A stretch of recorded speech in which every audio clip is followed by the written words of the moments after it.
Before, Ready. yeah.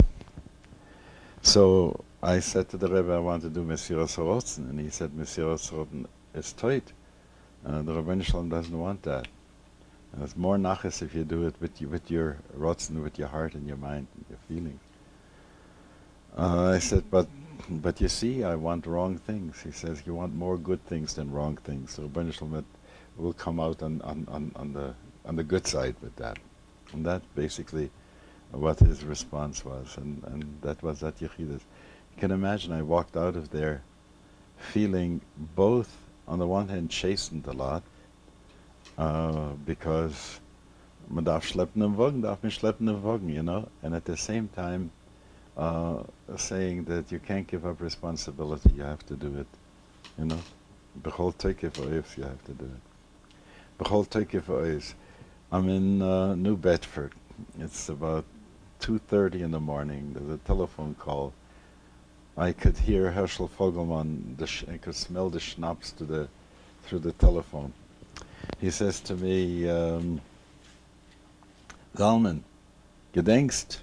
You said sometimes, kannst nicht schlafen ganze Nacht, you're worried about something.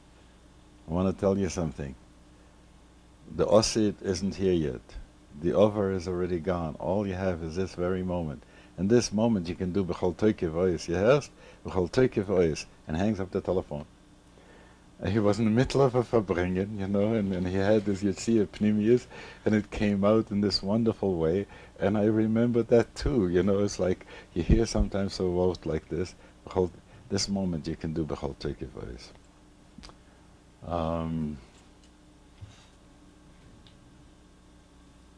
I come in, one of the things that I did when I was in Manitoba was that during the summers I worked for Camps Ramah, so my kids would have a camp situation. And as I was working there, did all kinds of things that later on became the Jewish catalog and other things. There was a little booklet that I had written, The First Step, and I let the Rebbe see it, and he agreed with it. The only thing is I should take out, I had a reference to Buber. He says, him you should leave out. But the rest of the Bichala was okay. Later on, this shtikala was published in the Jewish catalog too. A lot of things then, because I was working with the kids wanting to have a lot of experience, I took them up into the mountains before the sun rose, that they should be able to see a sunrise with the talis and tefillin on and get a feel of Yetzer Oyer Cheshech, Hamir Loris. You know that all these things are not just what's in a siddur, it's a reality. It was wonderful, and we had a thing where we would send, there was a hisboidedus, there was one srif that was far away from the camp, and each day we sent one of the kids to be there for 24 hours with some food, with only a siddur and talis and tefillin, and some notes to write and nothing else to distract themselves, to get the sense. And the kids came back and were enthused. We had a little talisarium where we made talesim, and the colored talesim, you know. I'd gotten a schoire from different manufacturers and gotten a sewing machine and a serger, and they sewed up their own talesim ktanim, talesim, and then put in the tzitzis, and it was a whole geschäft, this talisarium. Then we had a scriptorium where they wrote out mezuzahs for themselves on 3x5 cards, and then went to the shop and made themselves a shadel for the mezuzah, and that was a mezuzah for their door, because I wanted very much they should have the experience of Chsaftam by themselves. So a lot of things that the kids learned at that time. We also got a trip that we should take the kids to various places where we want to take them to. And so 2 weeks before that, no, a week before the trip, I'm in New York. There's a Farbrengen, it's Yud Beis Tammuz. And I'm talking outside with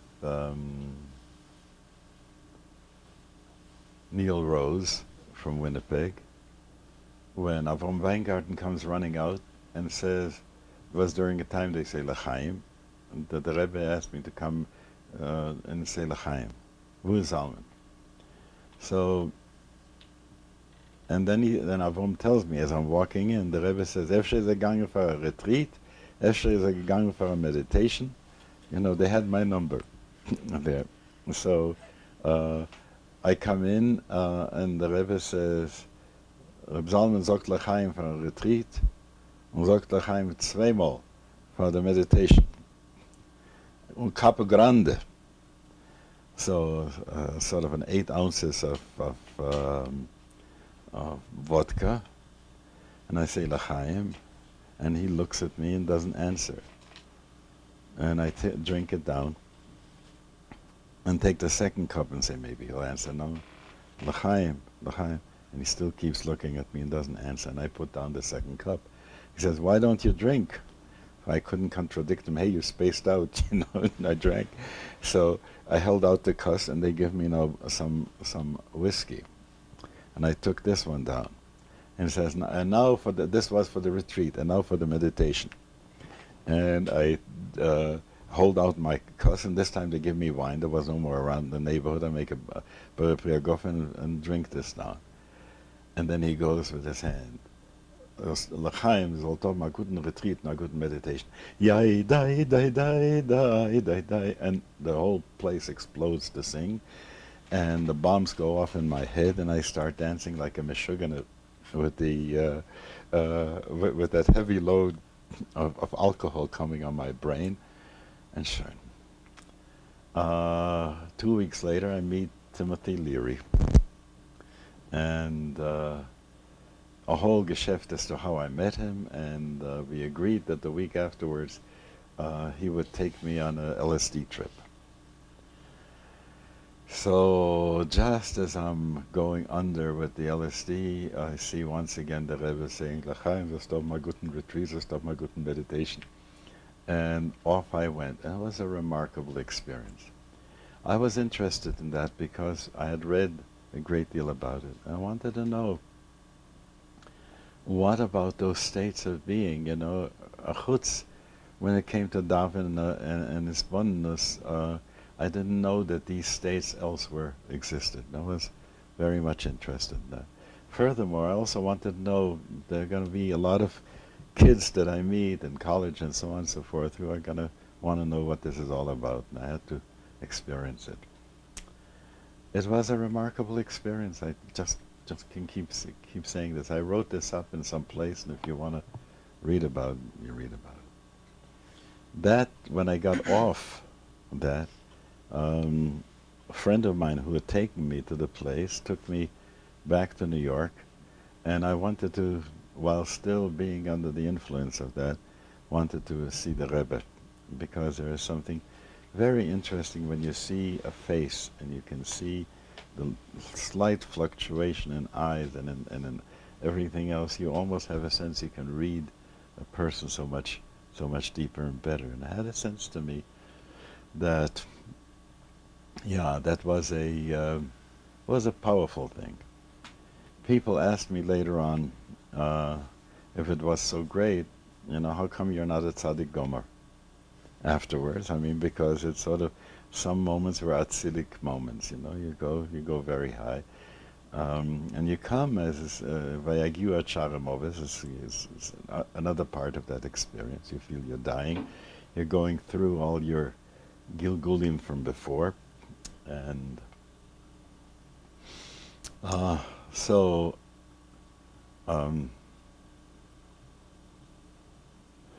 later on, this guy says, so how come you're not a tzaddik gomer? So I said, listen, what would you say is the most true experience that a person can have of Kedusha, Matan Torah? So I said, and 40 days later, see where people can be. There's no guarantee about experience, because the rest of it is your inner work. You have to really do work. The experience alone shows you the possibilities, but what you have to do yourself. Later on, I was told that someone said, asked the Rebbe about it, and the Rebbe had said that it's an experience like all other experiences, and coming back again, that the real work you have to keep on doing yourself afterwards. I would travel around and teach in various places. And once I got an invitation to come to a Reform temple in Washington, D.C., and to speak there. And I said I have two topics to speak. One is McLuhan and Moses, and the other one is Kabbalah and LSD. So he says, I want both topics. So I started with Moses and McLuhan. Do you remember McLuhan? Do you anything about? He was the one who was saying the medium is the message, and there's so much there about his teaching that has a great deal to do with that the medium is the message. You know, the tefillin are the tefillin, and what the tefillin say comes by dealing with them with mamish. So a lot of the stuff goes very well together, and it was a good hesber at that time, almost to going to the place of the why there should be chukim. Okay. So that was one speech. Then I gave the other speech about Kabbalah and LSD, and talking about that these worlds are not merely literature, that these are real experiences, and so on and so forth. Later on, a couple of weeks later, by that time I was working on my doctorate for Hebrew Union College, and what I wrote for Hebrew Union College was my main thesis for the doctorate was on the Yechidus, and one minor was on a story by Agnon, Ido Ve'ena, and the other minor was in liturgy. There I wrote about Kabbalistic prayer intentions in the Amida, Shorish Mitzvahs at Tefillah in Tzemach Tzedek's Derech Mitzvah Secho. So it was good work that I did there. And this woman who came and spoke afterwards made a big tumult because she was sort of right-wingish attitude, and how dare one do LSD and talk about this in public, and so on and so forth. So she calls Tzira Agudas Chabad and says, did Schechter do this with the okay of the Rebbe? Okay. So they got frightened there, and they said, oh no, and he doesn't even have, he has questionable credentials. Heißt es, meine Smiches sind nicht, you know. This comes back to Hebrew Union College, and they're saying, you don't belong in this program if you don't have a real smicha.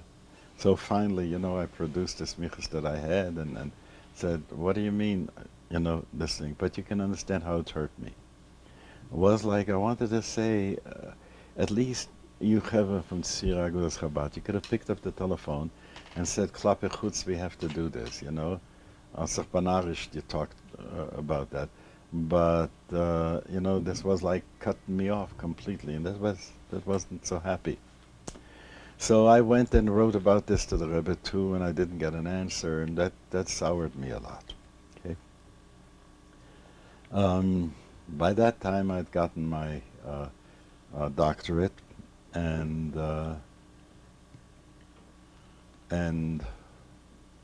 it was getting close to having a sabbatical in Boston. But that comes a little bit later. Since that time, I didn't come much to Lubavitch, because I felt the kind of ostracism about that, you know, that they didn't say this thing of klappe pnim, klappe chutz, klappe. I could have heard that so clearly, because I understand, you know, how you have to deal with these things. Earlier, in order to get the job at Hillel, I had to trim my beard. The Hillel directors didn't want to take me with a ganze boat. So, Kametzoris, I got them to agree that I should have a Kometzel, you know, a Van Dyke. He said, a Van Dyke Ale. So you can imagine how I felt that morning when I took the clippers and started to get my face ready for that job, because the job in New Bedford was gone, and I had already 5 kids, and I was looking for the job in Winnipeg. So here I go and take off the beard. I come in for Simchas Torah to New York, and there's still the shalash, you know, that was down there in the in the garage thing, and I don't really feel comfortable going in, you know. Everybody's sort of, who's this guy, you know, not recognizing me, then recognizing me, and so on. Zalman Posner comes out and takes me aside and starts giving me a chelik. For 15 minutes he gave me such a chelik, verkauft dem Rabbi Shalom, Parshtikel Brot, you know, and the whole business. He tears me down. And after he has done it, he says, Shen genug. He says, now go inside and enjoy yourself. He had caught that I was up, you know, that I was expecting a chelik somehow. So he did me the teuve and gave me the chelik so I could then go in and enjoy the Farbrengens. All right, I think I'm done with up to here, with the things that I can tell. Until the time I came, I wrote a couple of times from where I was. When I moved to Philadelphia, I wrote the Rebbe a long letter. And I wrote it in English. The reason why I wrote it in English, and I said right at the beginning, because I don't want to verstell sich, you know, I don't want to come when you write in Lashon Kodesh and you make out like who you're not at that moment. And I want you to know this is my situation, this is where I am, in Gashmias and Ruchnias and Mishpoche and so on and so forth. I wrote out the whole business. And said in the letter that if you can accept me where I am, I want to come in also from time to time. And I didn't get an answer to that one either. Earlier that, when I was still in after that LSD thing, I wanted to have some time to be able to, you know, work this through with the Rebbe, to talk to him about it.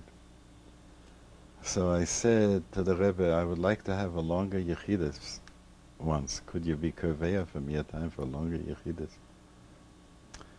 So that I can work this thing out. And he just told me, you come like everybody else.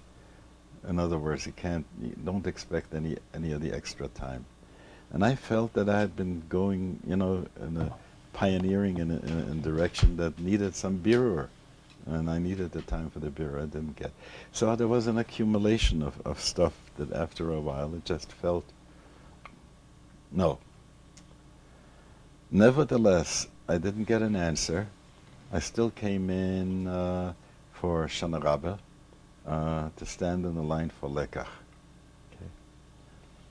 Okay. The year 75. 75.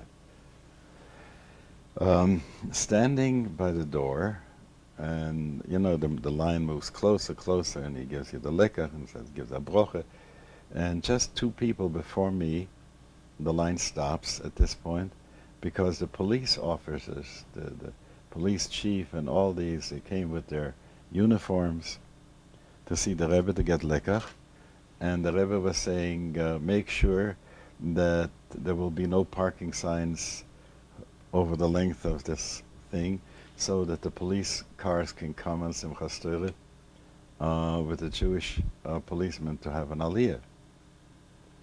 And you know, and I'm standing there again. There is that element that for all the chaluda on my heart, I nevertheless felt, wow, you know, here he is, and he's doing this wonderful, wonderful thing with the people. Years go by, and then the time for the dollars came. And my son Yotam was at that time 6 years old, and so I took him in. It was Chodesh Elul, and came to, when my turn came, I had gotten dressed just as I usually, for the same reason that I wrote the letter in English, you know, doch nicht zu verstellen. And I had a black shirt, black pants, and I had a kashketel, like that. And not, I can't remember his name at this moment. Not Groner and not Krinsky. Klein? Klein, right. he was standing there and he was making a kind of, how dare you come like this to the Rebbe, you know. I brought the Rebbe a copy of the Spiritual Intimacy, which was the way in which the book was published, and a check, toward Maimed. And he gave me $1 bill. And Groner reminded him, he was standing at the side and mentioning the names of the people as they came. He said, "Ihr seid doch a Kohen. Wird ihr doch wünschen, dem Oilem, Yom Neroim, ot mir roichen Sinn." And he gave me another $1. So we still have that picture of that, and that was the last time I saw him Ba'almadein. That covers the story. If you have questions, do that. Did the Rebbe react to Simchas Torah when you came? After Posner spoke to you? Oh, L'chaim, it wasn't a problem. It wasn't a problem. He had given me a broche on the professor. In fact, I'd gone in for Yechidus. A broche for? Professor, to be a professor, because part of the Hillel director job was to be a professor of Jewish studies at the University of Manitoba. You see, we had a different kind of language too, because he could use words that he would take from French, from German. He had been in Berlin and so on and so forth. So, yeah. He never continued at Kalbach. Oh, sure. Shlomo, the question was, did I continue with Shlomo Carlebach to travel various places? The answer is yes. It worked out to... here there's a poster of a Farbrengen that we had in Berkeley. And in the afternoon, he had a bichale in which he would write down his chidushim as they occurred to him. And I had a bichale in which I wrote down the chidushim that occurred to me. So that afternoon, we exchanged bichalach, and he was teaching from my things, and they came out like Shloimedik, and I was teaching from his thing, and they came out Zalmadik. So it was wonderful. We were, in this way, we were close. We sent people to each other. Yeah. This college thing, how long did that continue? Well, as long as I was in New Bedford, which was another 2 years. From the 4 years. 4 years. We also went to Brown University. We went to Harvard. We went to a number of places at that time. Yeah. Reporting back to the Rebbe, obviously, because it was already. Oh yeah, sure. Were there any special heroes in terms of how to deal with the kids? No, there was no. Comments on what the problems of the youth are today, how to address them? You see, this was, we were given a lot of free hand, because we were given, there wasn't anyone before us, and we didn't even know what kind of mistakes we could make, so it wasn't like that. You came back, you brought a duch to the Rebbe, and that was that. Yeah. He was already playing guitar at this time? Oh, first he had begun with a little shtibele when he was in New Jersey. He was a rabbi in a shul there. He had a piano there, and that's how he began to compose his stuff. And the early stuff that he composed before he got to the guitar was a lot better. He has a gewaltige mimkoimoch and other things. But once you get to the guitar, you simplify things and so on and so forth. Yeah, I would come in. He had a group that he called Taste and See That God Is Good. That was a title. He always had a thing with names that he gave to people and so on. And he would come to my chevra, he would come to Manitoba and teach. We had good times together that way. One time we spent the Shabbos in a hotel in Houston, Texas, because we weren't on until the Melave Malke. And so we had our time so we could daven and shvuas and hang out with each other. So when the Frierdiker Rebbe told you to go, he was ready with his guitar? No, that came later. came a few years later. How is it that you wrote down the Rebbe's Farbrengens? Yeah, I was going to go back to the Farbrengens. All right. Well, I don't remember them by heart, and that's why I sent you the stuff, and you have it now, and when it has been printed, been transcribed, and I'm glad for that. Are there others that you perhaps? No. What happened was like this. Every time I read in the Siches of the Frierdiker Rebbe about the Yom and so on and so forth, it was very exciting to me that, yes, Metor nicht vergessen, this is too precious, you got to remember. So whenever there was, I wrote a Biur Tanya out that I got from Jakey and from Reb Shmuel, and whatever, I would spend hours afterwards writing these things. A Derech Chaim wasn't available in print in those years, and there was no Xerox at that time. It was photostats cost a lot of money to make, so I copied out the first 10 prokim of the Derech Chaim myself by hand. I spent time with this, so I would write these things down. Later on, I wrote them down with a special kind of ink that you can make a hectograph from, that, what do you call it, the gelatin duplicator, the blue. Stencil. Huh? Like a stencil. No, it's earlier than a stencil. It's more primitive than that. It was called a hectograph. There was a pan with gelatin that was set, and you write with a particular kind of ink, and then you wet the gelatin, and you put that paper down. It absorbs that ink, and then you can take other sheets of paper and lift them off. And that's the alta kopier, like they used to have in Varsha and before. So writing these things was important to me.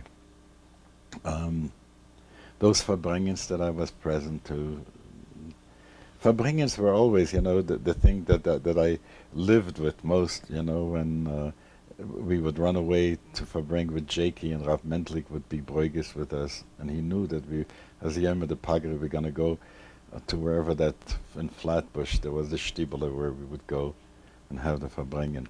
What was the story with the Sefer Torah that fell down? Pardon? The Sefer Torah that fell down. That you have a series of letters that the Frierdiker Rebbe sent you. I don't remember that. I'm sorry.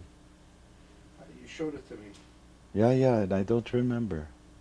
There was a thing that, yes, at Starlight, Pennsylvania, the Sefer Torah fell down, and we fasted, and I wrote to the Rebbe about Tikkun, and I don't remember the details. I'm sorry. Can't help you. So, describe a little bit the Farbrengens of the Ramash. Well, let me go to another Farbrengen before that. That's also important. Reb Shmuel, of Jacobson, Avram Paris.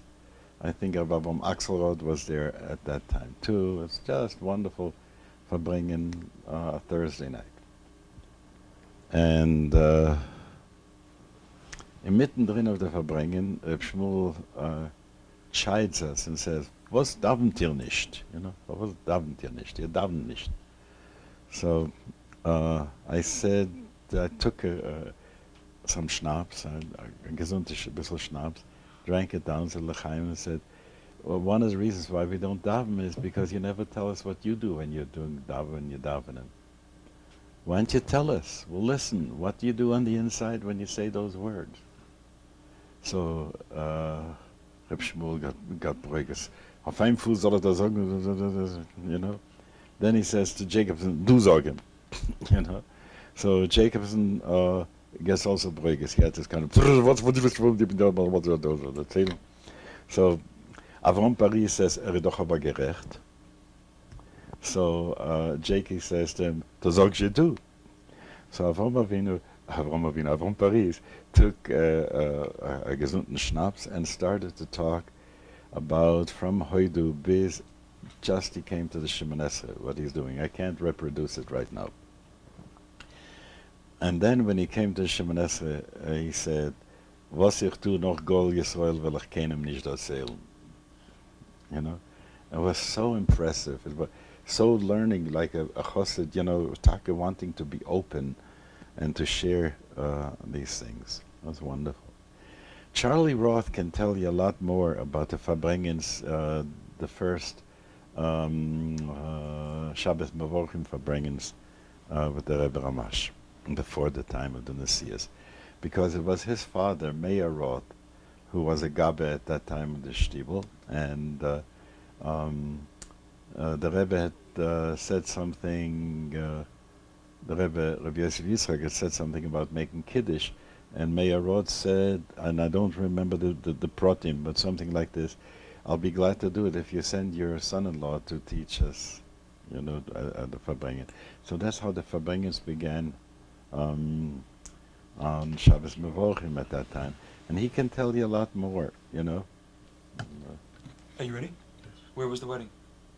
In Brownsville, in one of those wedding parlors, I forgot the name of it already. Bechlal, he did go. I mean, if you're someone he was close to. Well, to mine he didn't. Could be, I'm saying, could be if it was after Chaf of Tavshin Dalet. Yeah. So he was an Avelis for his father, he didn't go a whole year. Mm-hmm. So from 41 till 44, the Rebbe Farbrengen every Shabbos and Vorchim and every Yom de Pagra. Yeah. But more I can't tell you, I wasn't there. On Yom de Pagra I would come, but the Ikara would come to be with the Rebbe Yosef. I would always step into the office there because I had things to tell. For instance, there was a time when I was in New Haven, he wanted to find someone to translate Chassidus. So there was an older fellow who was a fellow at Yale, who had a misnagdisher, but he had studied some Kabbalah and so on and so forth. And because of his good English, I brought him in to see the Rebbe, to see if he would be a candidate for translating some Chassidus. And the guy needed Parnasse, and he was okay to do that. Remind me to go back a little bit later on the Hakriya Vakdusha thing. So I brought him in, and they had a conversation. At one point, the conversation turns to Spinoza. So the other guy says to the Rebbe, is it okay for him to be here in the room when we talk about Spinoza? So the Rebbe said, "Svetim nicht schatten," So and they had a wonderful conversation. Then the guy started to do the translating, and since I was so verchapt that you have to be medayik veloshen harav, that he should translate in such a way, I was spoiling the guy's translation. It was too literal, On the other hand, it was always Chodakov. When you ever did a translation of something, I translated some letters of the Rebbe in those days, and Chodakov would always demand, I should say, a free rendition, because he didn't, if it wasn't, he just didn't want to make sense for the reader. It's really important to pay attention to the reader, not so much to that I should feel that I've done reingelegt a jeden Quetsch, because it's impossible in English to render everything the same way. And this fellow translated? Pardon? This fellow did some He did some translation. I don't think it ever came to a thing. Then there was I forgot the name of those little things, the little booklets that came out for kids, not Talks and Tales, but it was huh? The Shalom booklet. Shalom booklet, yeah. At one point, I even submitted some cartoons for that, some drawings. It never came through. Huh? It's printed. In the back of the Shalom booklets, there is a cartoon. Yeah, but Comic. I know. So I tried to produce some pieces for that too at one point. When you said that you went in with this fellow from Yale to the Rebbe, you mean the Ramash? Yeah. And he discussed with him about Spinoza. Yeah. So it was easy for him to have all these kinds of conversation with people who came. One of my Reform rabbi friends came back, Charlie Weinberg, Dudley Weinberg. Dudley Weinberg, came back once to see the Rebbe, and he was saying to him, you have to do something, you have to go out and do something.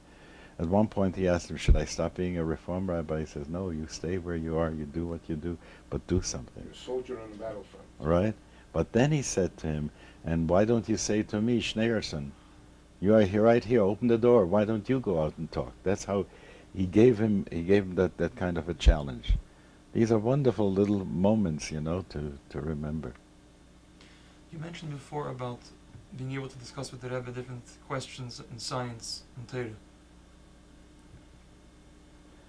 Well, he always wanted to say this, that his counterattack on this was that nobody, there was once he wrote this long letter, I think I translated it, about interpolation, no, Nissen Mindel did, about extrapolation and interpolation, that most of the time the scientists do extrapolation. Extrapolation, you don't know what's going on. About interpolation, you can possibly know something because you know the two edges of the thing. But even here you can't be clear. Imagine you see ice, and you imagine you see steam. What would you know about water in between? You wouldn't know. So even interpolation can't work. So he has attacked science on the basis of science itself and say, how could science compete with something that's Dvar Hashem and so on and so forth. So I didn't find that he was trying to make any kind of pshore in it. And yet at the same time, one of the first public sichos after the Nesias was when he talked about Echot Hoyo Avrom. And then he said, Heint, he didn't say so, hat die Wissenschaft ausgefunden, als mit a kleinem Kamus kann man machen a größer Echus. And it was talking about the atom bomb, that it can do so much, it has so much power in it. And so Echot Hoyavom. So here was a mushal that he used. Once he made a siyum, I'm telling you all these things that come to my mind as I'm trying to remember. There was a siyum in which, I think it was a siyum of Bava Basra, I'm not sure. And he was talking there about with the psoilus of stones. And there's a difference between the Mishnah and the Baraisa. One says it belongs to the Balabos, and one says it's Hefker, and the guy can take it.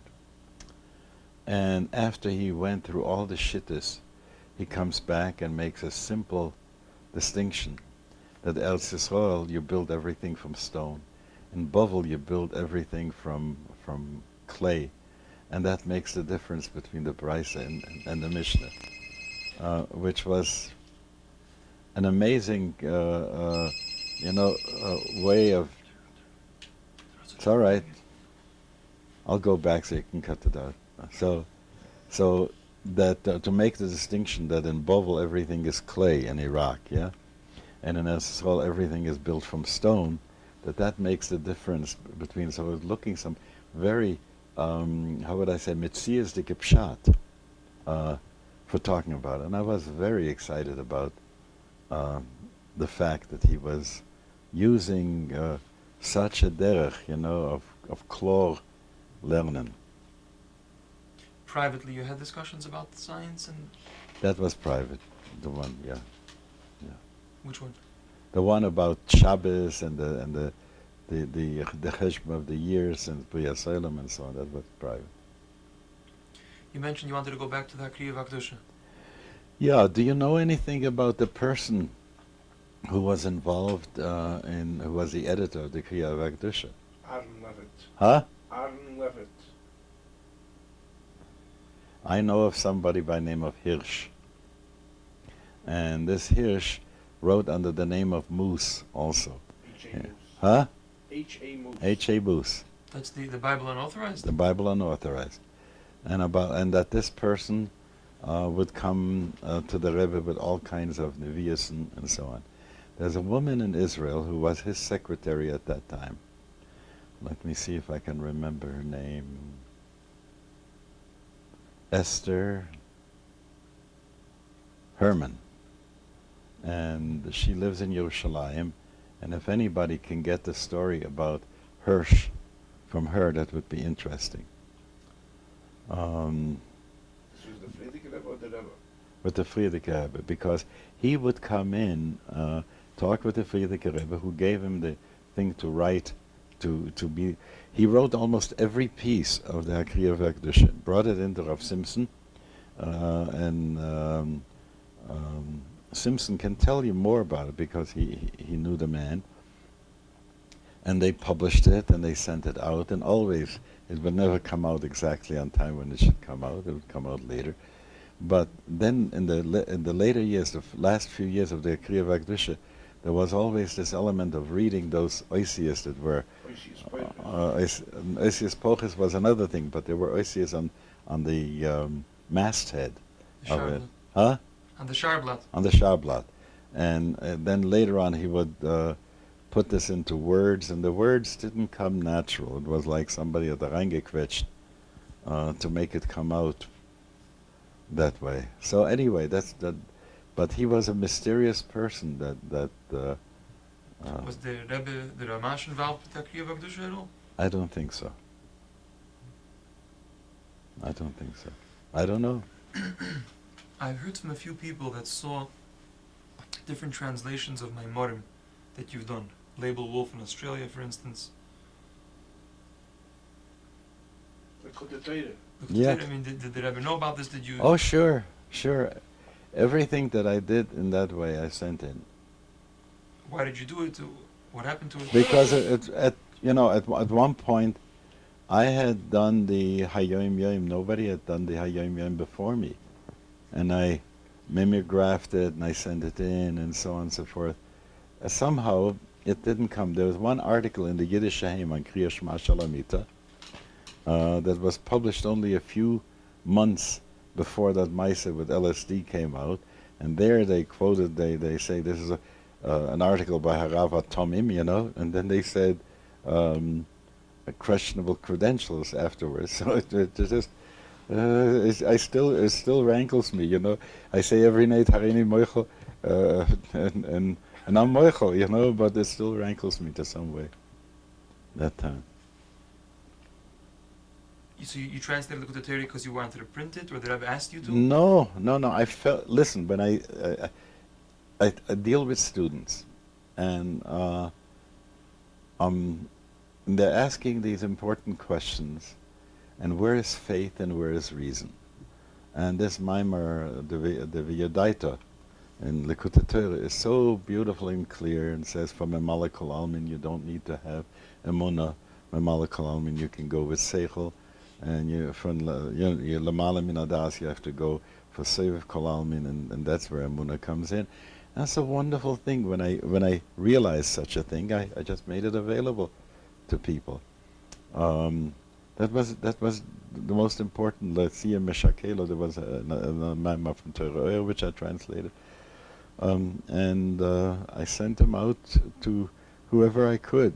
When Shlomo and I traveled, I would mimeograph a whole bunch of these things, and anybody who showed a little interest, I would give him one to keep and to study.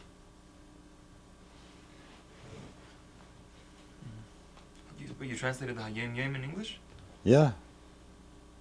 I saw it. Huh? I saw it when I visited. Yeah. I translated the Nasim No. Aliyah's Kirktana from the Friedrich Rebbe? Oh, no, hold on for a moment. What's the name? Gewalt. Peker Chivim. I translated Peker Chivim also, with the Maisa of Rabbi Yosef Chayet and so on.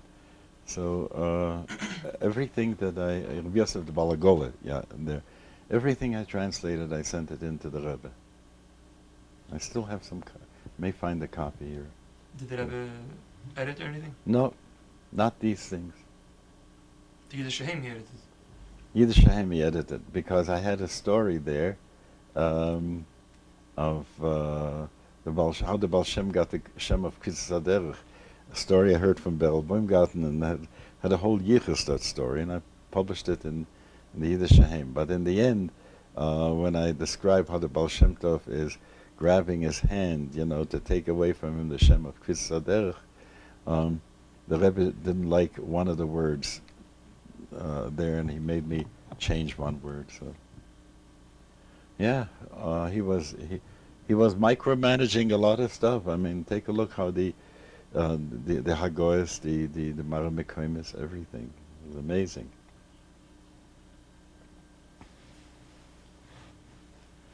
You kept a diary from all your Yechidism? Some I did, some I didn't, yeah.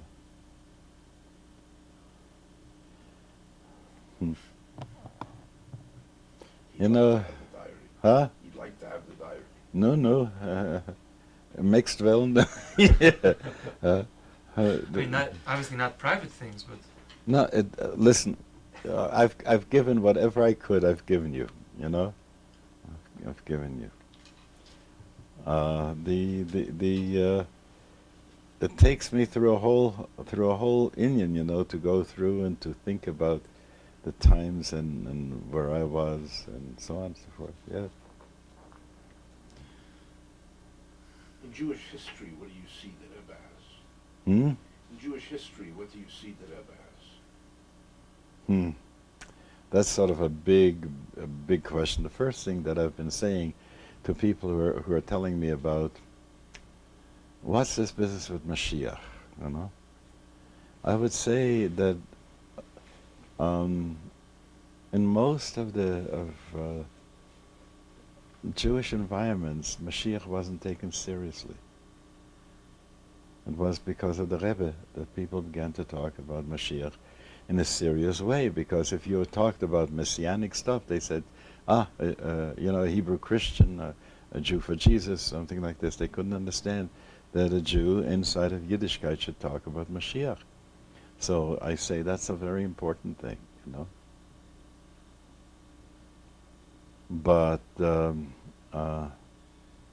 when you ask in history, that's a very strange thing, because the issue of that there isn't another child there to take over, and that how are you?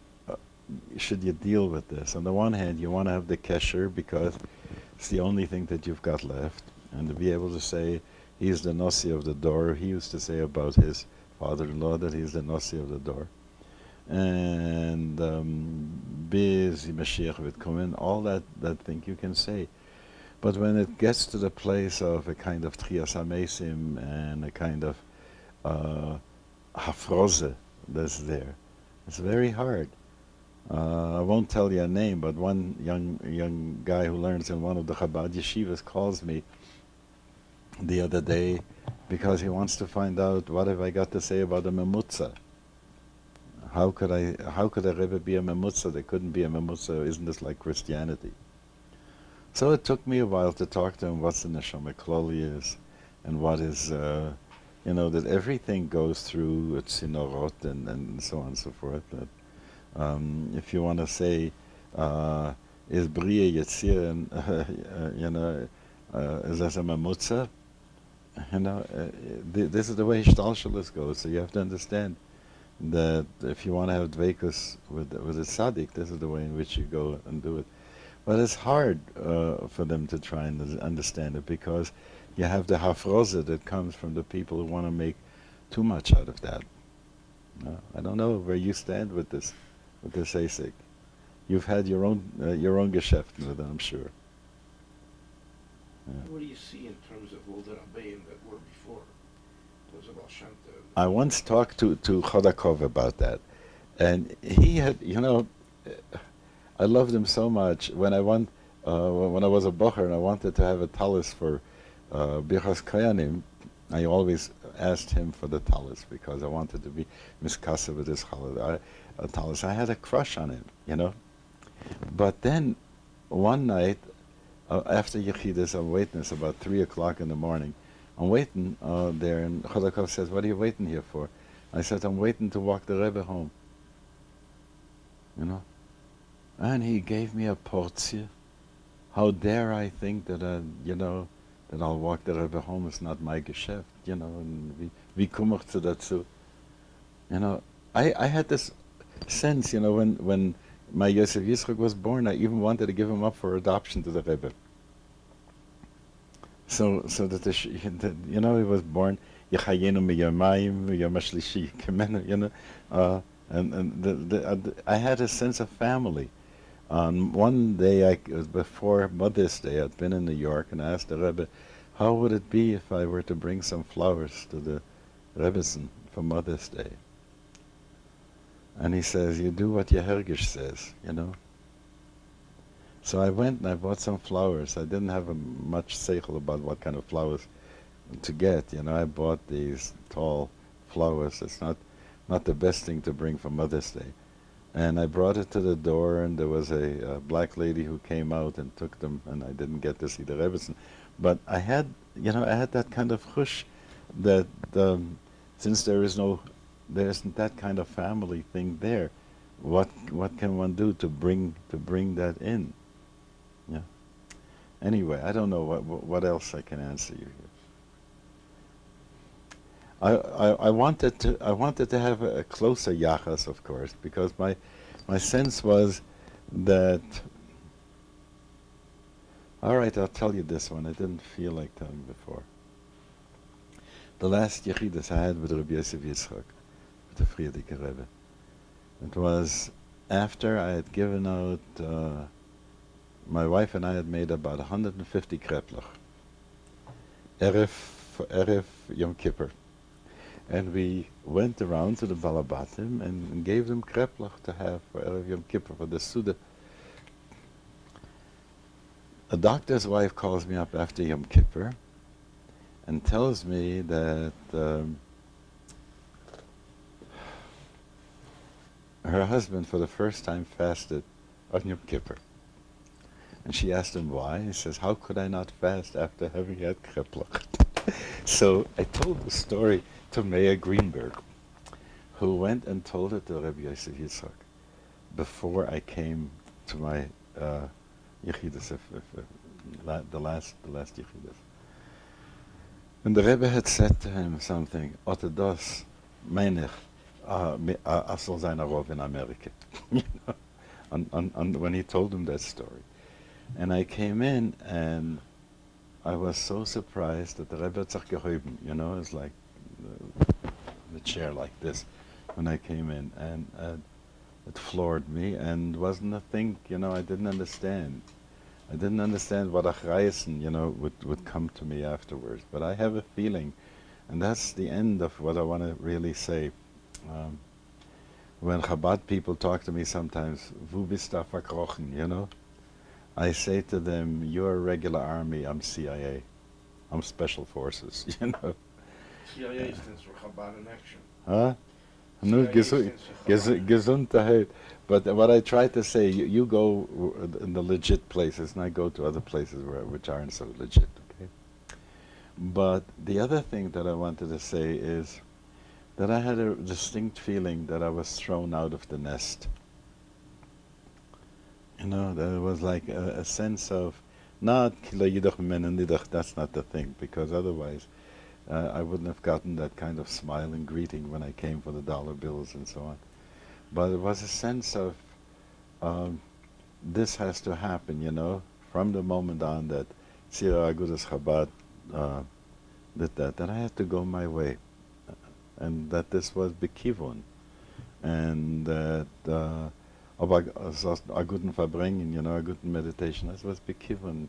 I can't imagine that he didn't have a notion of where I was going to go with this, but giving me those portiers of that much schnapps and so on and so forth.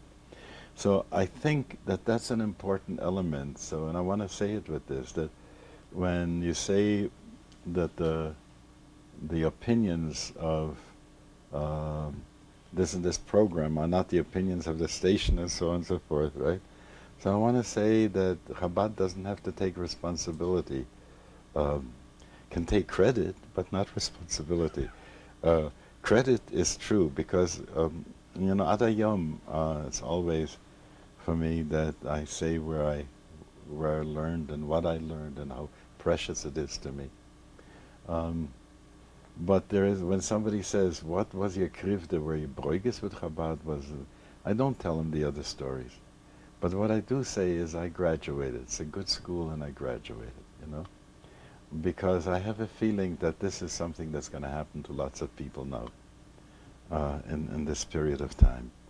That there are some people going to graduate. It won't, whether they're going to be printing their own siddur or whether they're going to be doing like Shlomo Schwartz, setting up his own inyan. There's going to be more and more of that. And the pshat, yofutzu, ma'inasecho, chutza, that the hafotza doesn't necessarily go in a way that Krinsky and others would like to have, that it should go with the same mishtar that it went before. It's not possible. But I do believe that every one of us has katispato tzadikayo, yatir mebechayoy, that everybody gets a chelik that he has to do in his life, and I feel that I'm doing mine. And every once in a while I go back and I open up a sefer, like this morning. It was in my shiur I'm doing something from the Sikha because I wanted to tune in, and I got the sense of it's all right. This is where it has to go. I feel the mashal I give to people goes like this: a tree has the wood, the trunk of the wood, very strong, and around it is a very soft place underneath the bark. It's called the growing edge. And the growing edge of 1 year becomes a ring on the tree the next, Every year there is a new growing edge. And if the tree were only growing edge, it would fall down. It wouldn't have strength. But if it didn't have a growing edge, it wouldn't live. And my sense is that these things that are going to be growing out, each time, and looks like it's not necessarily under Machne Yisrael, under Kehos, and all these other things. Nicht gefährlich, These are the things that have to happen at this time. I feel that the Rebbe Shalom was doing the same thing with bells and with Satmar and so on and so forth. The bells is a graft, and that so it comes. The dynastic stuff is over. And to see how the Rebbe gave over the library to Agudas Chabad, who owns all this stuff at this point, is another way of saying that it has to be. If you ask me history, I think the Rebbe institutionalized Chabad, created a situation where it's no longer the charisma of one person and leader, but where it's a situation that people, with the instructions that he gave, continue to do what he's doing. There's a man by the name of Isaac Asimov who wrote science fiction stuff. He wrote a thing called Foundation. Did you ever read it? It's a remarkable series of books, 3-4 books of Foundation, in which it comes out that this guy knew there would be certain crises along the way, and he left hadroches. And every time there comes the thing falls apart, a crisis comes, and a new hadroche starts coming in. And I see the way people use the letters, and they do kvitlach today, and so on and so forth, that there has been a way of creating an institution. And nobody is doing what Chabad is doing in the world, so that's so amazing that anybody says, I'm going to go to Kuala Lumpur, wherever, pick up some place, and there'll be somebody there. I came to Madrid one time with a group of people and went Shabbos morning to the shul in Madrid. One of Yossel Goldstein's sons brought me home and my chevre fotshon to his house. I mean, it's like, it's true that the Moroccan Yidolach who were daven in that shul didn't go much for him, but er hat sich nicht geschämt and built a mikveh here and a mikveh there, and so it goes. So, but you have to understand also that it's bound to be that scattering of seeds and not necessarily be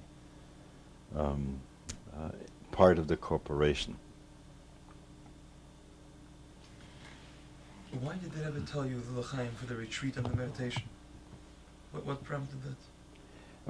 I think he knew that I was going to have LSD within 2 weeks' time. Had you told him? Had you written about it? No, but he knew about. I'd written about retreats. I'd written before in Orthodox Jewish Life. I wrote a thing about Yom Kippur cotton, to be. And Nissen Gordon then later on wrote it up in the Jewish. Allgemeine. Huh? I don't know whether it was the Allgemeiner at that. Tugmorgen-Journal. Huh? The Tugmorgen-Journal. Toggenmorgenjournal, it was at that time. Wrote something. A junger Chassid will zurückbringen Yom Kippur cotton and so on and so forth, because he had read that article in Orthodox Jewish Life. That little booklet that I had written on meditation, the first step, that the Rebbe went over and said everything's fine in it except for the Buber quote, and there was a guy by the name of Menachem Mendel ben Chana who helped me print it. So I wrote, so I had to write, because he printed on his cheshbon Menachem Mendel ben Chana v'Daniel, so that they should not think that it was the Rebbe. But I was careful about these things. So you had been involved with retreats and meditations at that time. Yeah. So when you came to the Rebbe. So because at that time I was already at Camp Ramah, and at Camp Ramah I was doing all these things on meditation. One of the rooms that we had with the Talisarium and with the scriptorium was a meditation room. And I would take the Chevre in, and I would take some psukim, unpack the psukim for them and say, now sit down and think through what I just said. They did it once. Then I say, now sit down and think through a second time. But this time don't think through like an idea, but think through. In this way I'll be rolling? In this way I'll be responsible for people will see that, and then they'll say something to me and I won't have seen it. I want to see what it's. All right. I want you to talk about, just as an end, first of all, your feelings about how the Rebbe was part of your life and how, the impressions. I can't say was to this, okay? The Rebbe is part of my life. That's if you think, just look at the. Imagine your memory is a hard drive, and everything that you have on that hard drive, and you figure how much of what you have on the hard drive is the Rebbe's words. Okay?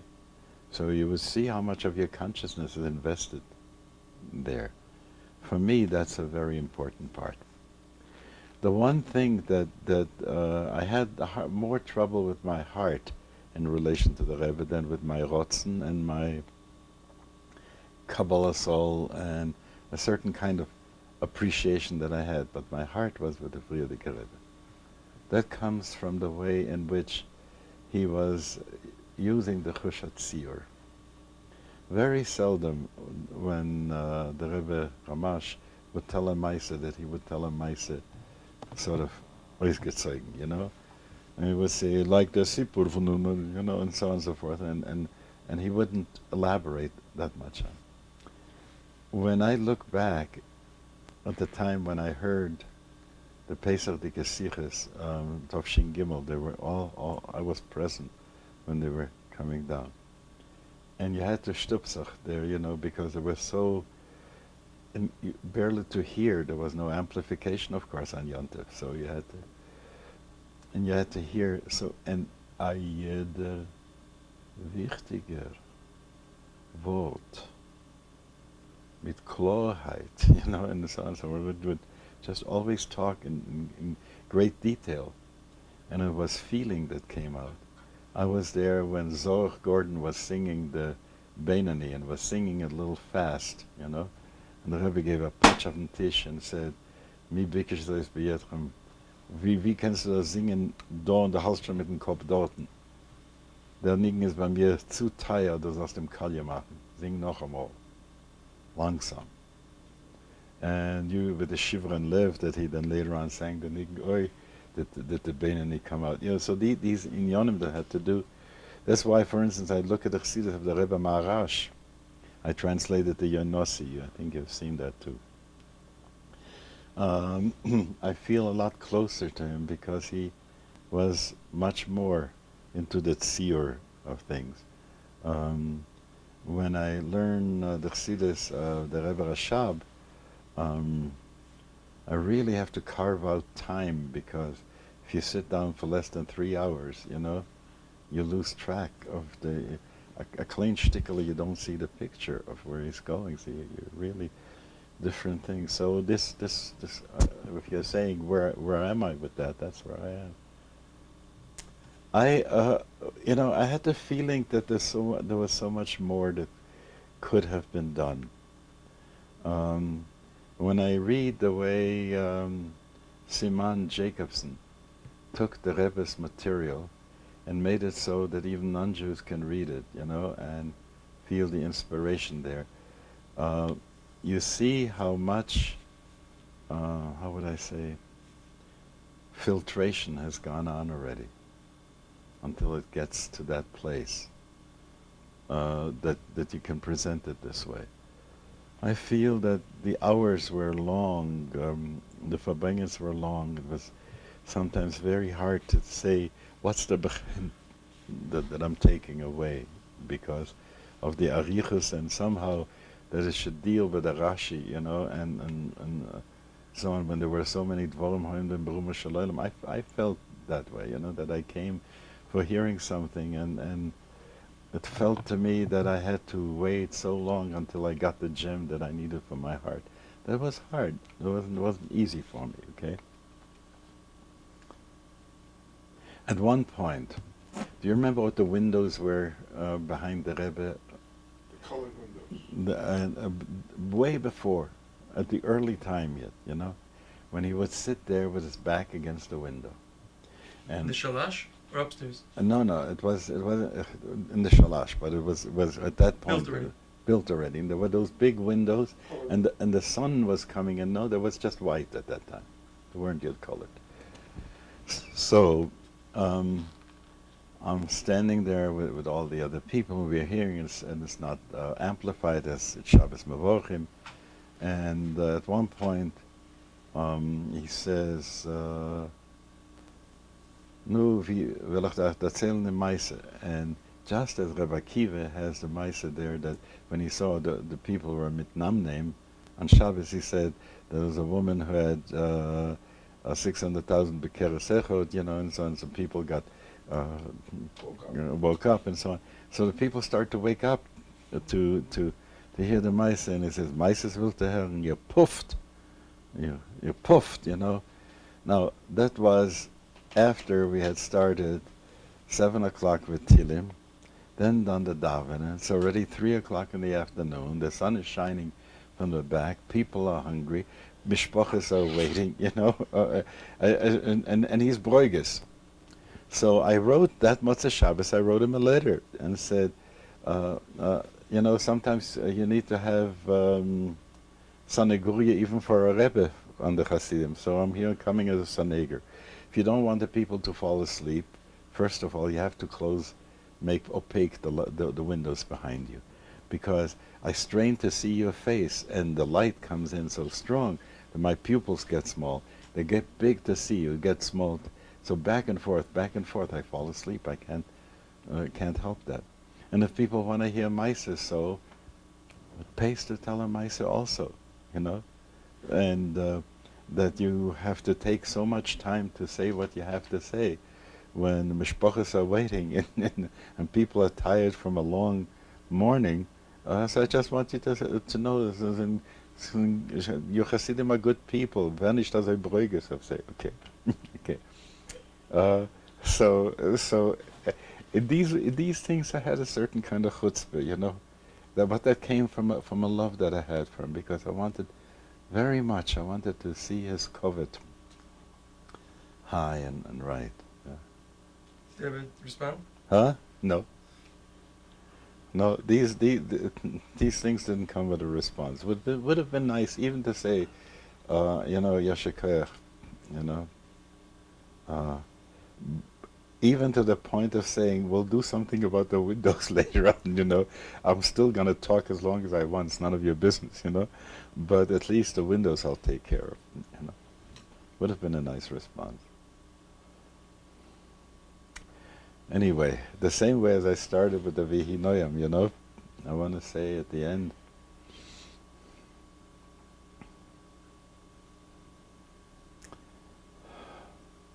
that I wouldn't be where I am and have done what I've done if it wouldn't be for the fact that Chabad put me bekern eure v'teure, you know.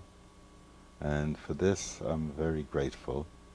And I hope that the same way as when you get a high voltage line into a neighborhood, you need to have step-down transformers, but it's the same electricity.